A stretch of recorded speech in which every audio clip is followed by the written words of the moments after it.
Hello everyone, my name's Zenitsu and I'm back with another Digimon deck profile video. So today I'm going to be taking a look at BT14, and BT14 offers us lots of new and powerful tools to be able to build and iterate on some new and existing decks. And today's deck I'm going to be taking a look at is going to be the blue-green Imperialdramon deck. So I do have a disclaimer that I have to get out of the way, that even though the deck doesn't get any direct support inside of BT14, it did get some support alongside of promos that released with BT14, and we do have to note that some of these promos aren't going to be legal until December 8th of 2023. But DNA Imperial has been a pretty popular and strong deck ever since BT8, and it got a good amount of support to be able to back it up and come up with different strategies to be able to customize the deck to fit your personal liking. It takes a lot of pages from everything that blue and green has to offer, with a heavy focus on multi-attacking in a single turn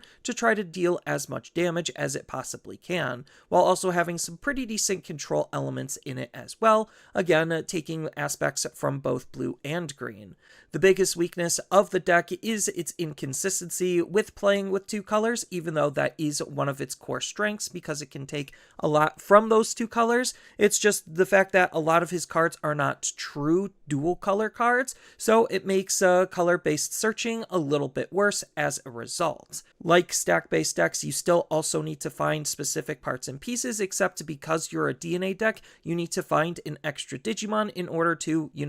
actually DNA with, and the ability to set up that secondary body might not be the easiest thing to do at times. Or if you just don't have a second card to be able to DNA with, then you can't do it at all. And that kind of hampers what the deck's capable of. On top of it also has a lack of protection, so your cards are going to be relatively vulnerable to the opponent's removal. But once you get past all of its issues, it's still just a very fun and powerful deck that has lots of different things that you could do with it. So going over my version of the deck, starting off with the Digitamers, I'm going to be running 4 copies of Demi-Vmon. So this is the BT12 version of Demi-Vmon, and this is a fantastic card to act as a really solid card draw engine on our rookie, just because we get to draw a card as long as our Digimon's attacking, and we have a green Digimon in play, which a lot of our cards are either solid green or part green. So it's very easy to be able to gain the card draw off of this, but if you wanted to, I'm also going to be running, and you could even swap the ratios on these, the BT3 version of Demi-Vmon, just because it's doing something very similar, except as long as our Digimon has jamming, that's how we're going to be drawing a card. Our Digimon isn't going to have jamming all of the time, which is why I don't find it as useful, but it's still pretty decent at helping us draw cards at the end of the day. Next, on to the level 3s, I'm going to be running a pretty simple but effective level 3 lineup, where all of our level 3s are essentially going to be doing the exact same thing, just a little bit differently. So I'm going to be running 4 copies of the BT12 Wormmon, just because its on playability is acting as a good digging tool, allowing us to try to grab our Imperialdramon or free trade Digimon, while also looking for our Ken Tamer as well. And the other big pull for the card, and that's going to stem to all of the other cards, is the fact that its inheritable ability lets us DNA Digivolve at the end of our turn, as long as we meet the DNA Digivolution conditions, making it so that we have easier access to, well, actually be able to DNA, which is what the core theme and mechanic of the deck is all about. I'm going to be running 4 copies of the BT12 Vmon, again doing something very similar to the Wormmon, where its on playability is another digging tool, looking for the exact same things as Wormmon, except instead of our Ken Tamer, it's going to be looking for our Davis Tamer, with that same inheritable ability, allowing us to DNA Digivolve at the end of our turn. And then as far as the brand new card that's going to be highlighted for this deck, I'm going to be running 4 copies of the Promo Wormmon. So the Promo Wormmon is another digging tool, except this time it's allowing us to look for a blue or green 2-color card on top of looking for our Ken Tamer. So still trying to help us dig out our cards, having some solid consistency because all of our rookies do basically the exact same thing, with again that same inheritable ability, allowing us to DNA Digivolve at the end of our turn. Next, on to the level 4s, I'm going to be running 4 copies of EX1 XVmon. So EX1 XVmon natively has the jamming ability, which is really good, so that way we can actually aggress with this card before resetting our Digimon with DNA Digivolution, just so we could get that free extra hit. Then it also has a really good inheritable ability that's going to be giving our Imperialdramon and our other free traded Digimon that's going to be on top of him the jamming ability, so he can make all of those attacks that we're going to be gaining with our higher stages safe as well. Then I'm also going to be running one copy of the BT12 XVmon, just because it's doing something very similar to the EX1 XVmon on its inheritable ability, giving our Digimon jamming, so we have more instances on actually having the jamming ability. Then its native ability also is really good and important for the deck. Even though it's not as good as just natively having jamming, it does help us be able to gain memory back when we're going to be DNA digivolving, so that way we could try to maintain our tempo as best as we possibly can. Then I'm going to be running 3 copies of Stingmon. So this is the starter deck Stingmon, and this is just one of the best Digimon to be able to set up our DNA Digivolutions with, just because we get to reduce the play cost of him by 1 if we have a blue Digimon in play, which ideally we want to have our EX1 XVmon in our raising area, swing with it, hard play our Stingmon, then be able to DNA and be able to progress from there. So it's just allowing us to be able to easily set that up, while also having a really good inheritable ability that's allowing us to draw extra cards as long as we have a blue Digimon in play. And the crazy thing about this effect is it's not limited to once per turn, so the more we swing, the more we'll be able to draw, which just helps with the overall consistency of the deck. And then the last champion of the deck is going to be 2 copies of the BT12 Stingmon, where it's just going to be the extra Stingmon that also can help it deal some extra damage, because it's going to allow our Digimon to have the piercing ability, which could actually matter depending on the matchup, but it also has that same native ability as our BT12 XVmon, so that way we could use him very easily when we're going to be DNA digivolving to try to maintain our tempo as best as we possibly can with that extra memory generation. And then when it comes to the level 5s, I'm going to be running 4 copies of the starter deck Imperialdramon. So the starter deck Imperialdramon is just one of the best cards for us to be as aggressive with as we possibly can, because he has a nice when attacking ability where we just get to unsuspend this Digimon. So already just off of this card, we could be able to swing 2 times. If we swung anything with our level 4s before we DNA'd and they live, that just means that we have even more pressure and aggression that we could try to put onto the opponent. And then he has a nice when digivolving ability, where if we DNA digivolved into him, which ideally we should, because that's the whole point on both of our level 5s, is to be able to DNA to gain full benefits from. And the benefit for using him when we're DNAing is the fact that we get to return one of the opponent's Digimon with 6,000 DP or less to the bottom of their deck, which is really good at being able to remove a wide variety of low-level problems. Then on top of that, I'm also going to be running 4 copies of the BT12 Dinobemon as just the next best level 5 DNA Digivolution that we have. So the fact that this also has a nice when digivolving ability, where if we DNA digivolved into this card, we get to suspend one of the opponent's Digimon to put them in a vulnerable state, and this Digimon gains plus 3,000 DP for the turn, which is really nice at making sure our Digimon is going to be larger than the opponent's, because then we also get to have this Digimon attack into the opponent's Digimon to again be able to clear out problematic threats. And this is a really good card to use with our end of turn DNA to be able to gain all of the benefits off of this card. Then he even has a nice inheritable effect for us to take advantage of, where it's actually really important to be able to try to burn through the opponent's security as best as we possibly can, which this card is doing, where when one of our Imperialdramon named Digimon, or if it just has free in its traits, deletes one of the opponent's Digimon by battle,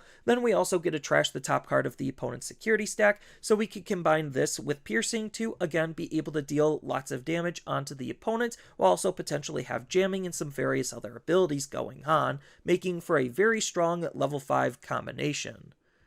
And then when it comes to the level 6s, I'm going to be running 2 copies of the Imperialdramon Dragon Mode Ace promo. So this is a very strong card just because it's an ace, so we do have that hand trap type of ability with his hand ability Counter Blast Digivolution, where again, if we, let's just say, Digivolved into Dinobemon, attacked the opponent's suspended Digimon, and ended our turn, then that lines us up nicely to be able to ace into our Imperialdramon Dragon Mode, so that way we have alternative ways to be able to utilize him for some added control. And this is another very powerful card to help push the aggression, just because he has an on-play and when Digivolving ability to be able to suspend a Digimon and then unsuspend a Digimon. So ideally we're going to be utilizing this to suspend down one of the opponent's Digimon while unsuspending this Digimon, just so that way we could line up an extra attack and remove a potential blocker or threat off of the opponent's side.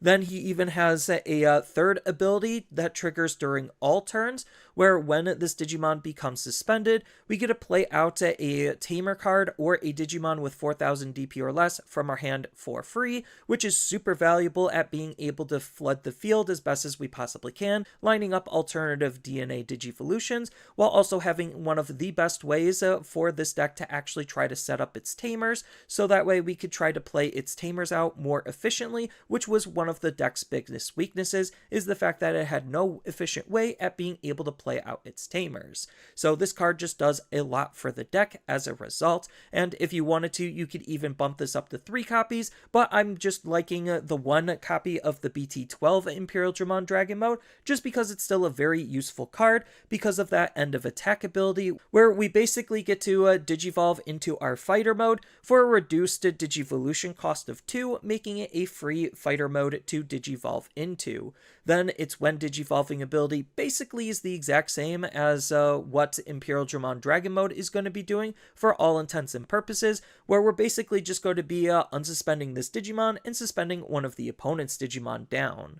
And then I'm going to be running 2 copies of Imperialdramon Fighter Mode. You could run the BT12 version, but I actually don't like the BT12 version because of the Ace promo, where we would accidentally trigger the overflow if we were to use the full abilities of the BT12. So instead, I'm going to be running 2 copies of the BT8, where it's still just a very strong card at trying to remove one of the opponent's Digimon off the field, where we get to bounce a Digimon with 10,000 DP or less back into their hand just for going up into this card. Then he also has a nice when attacking ability that allows us to try to be super aggressive, where if we have a blue Digimon in its Digivolution source, which we should, then we get to unsuspend this Digimon, and if we have a green card in its Digivolution source, then we get to suspend one of the opponent's Digimon down, allowing us to be able to utilize our abilities a little bit more effectively from what our level 4s are trying to give us.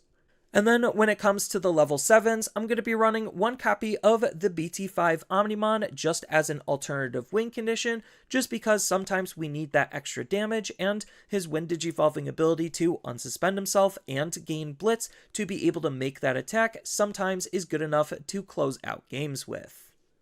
And then when it comes to the Tamers, this is kind of where things get a little bit interesting, because I am going to be running 3 copies of the Promo Ken. So the Promo Ken is an absolutely fantastic card, not only just because we're running a heavier Wormmon level 3 lineup, so we have an easier chance to actually utilize his on-play ability to pair up with our Wormmon and be able to play Wormmon from our hand for free, so that way we basically just played a Tamer out for free, which is something that the deck really needs, because Ken is a fantastic Tamer for the deck, because as long as we have a Digimon with free in its traits at the start of our main phase, then we're going to be gaining a memory. So most decks would run Ken and Davis in this slot instead, but I felt like because I can't utilize Ken and Davis as best as I wanted to, I just felt that Ken was just a better fit and a cheaper and more efficient card for us to be utilizing. We're not necessarily going to utilize the second part of his on-play ability, but it can come up out of security. So I'm also going to be then running a couple of Davises, where I'm going to be running 2 copies of the BT12 Davis. So this is really good because as long as we have a Ken or a Digimon with free in its traits on our field, then we're going to be able to also gain an extra memory just to try to make our plays as efficient as we possibly can. And the big pull on actually utilizing this Davis is the fact that he complements us for trying to digivolve into our Imperialdramon as efficiently as we possibly can, allowing our level 5s to basically swing and mid-swing digivolve into our Imperialdramon, which allows us to be able to have as much value and impact as we possibly can with our level 6s. And then the last tamer of the deck is going to be 3 copies of the BT3 Davis. So BT3 Davis is super important, being the deck's dedicated memory fixing tamer, so we actually have the memory guaranteed to be able to make whatever plays we need possible. Then he's also a really good consistency tool, allowing us to look at the top 3 and add a blue and a green Digimon from among them into our hand, and then the rest go to the bottom, which a lot of our cards are either blue, green, or a combination of both of them, allowing him to be able to reach a lot of potential targets. And then when it comes to the option lineup, I have been playing around with the option lineup, and this is just what I ended up settling on as just something I feel comfortable with. So I'm going to be running 2 copies of Megadeth just because this is the hard removal card for the deck, acting as a good security bomb or a good emergency button to try to remove problematic threats if we can't otherwise. Then I'm going to be running 2 copies of Hammer Spark. So some people would prefer to run the training cards or even the memory boosts over Hammer Spark, but I do just like the extra instant tempo that Hammer Spark provides, allowing us to have easy access at gaining an extra memory, which could actually matter, while also having a nice security ability to try to anti-tempo the opponent, which also could matter, which is something similar that Ice Wall is doing out of security as well, so it pairs up nicely having consistency on that type of a security threat, while Ice Wall we can only run 1 copy because its main ability is just that good at giving all of the opponent's Digimon the ability to lose 2 memory when they attack, potentially ruining their aggressive push turns. And then the last option slot of the deck is flexible, and it could really be anything you feel like you want it to be, but I still like Hidden Potential Discovered just because it allows us to be able to cheat on so much extra tempo, trying to get up into our higher stages as quickly as we possibly can, more specifically from our level 5 into our level 6. But that's pretty much it for my build, and there's a whole bunch of other useful tech and tools that you could think about utilizing, all depending on what you want to gain out of the deck and the expected meta that you're going to be going up against to try to tech it so that way it can perform as best as it possibly can, just because the deck does have a decent amount of tools and mechanics that it's going to be working and interacting with, allowing you to be able to actually have that freedom and space to be able to do what it needs to do. And the cool thing about the deck, not only just it being a pretty easy deck for you to build for the most part and be able to customize it how you feel, but it is going to be getting some future support in BT16. So that's all I really have for this video. As always, feel free to tell me your thoughts down in the comments below, and down in the description below are a couple of different ways you could support me and the channel. So I do have a TCG Player affiliate link, so when you use that link to buy cards off of TCG Player, then some of that money will go to supporting me and the channel. I also do make and sell playmats over on Overcard Gamers on Facebook. So when you buy a playmat with my design, then some of that money will also go to help supporting me and the channel. And on top of all of that, I do have a Twitch account over on twitch.tv/Zenitsu, so giving me a follow and a subscription also helps support me there, and I do play Digimon on top of various other games on that platform as well. So thank you everyone for watching, and as always, don't forget to like, share, and subscribe for more content, and I'll see you in the next video.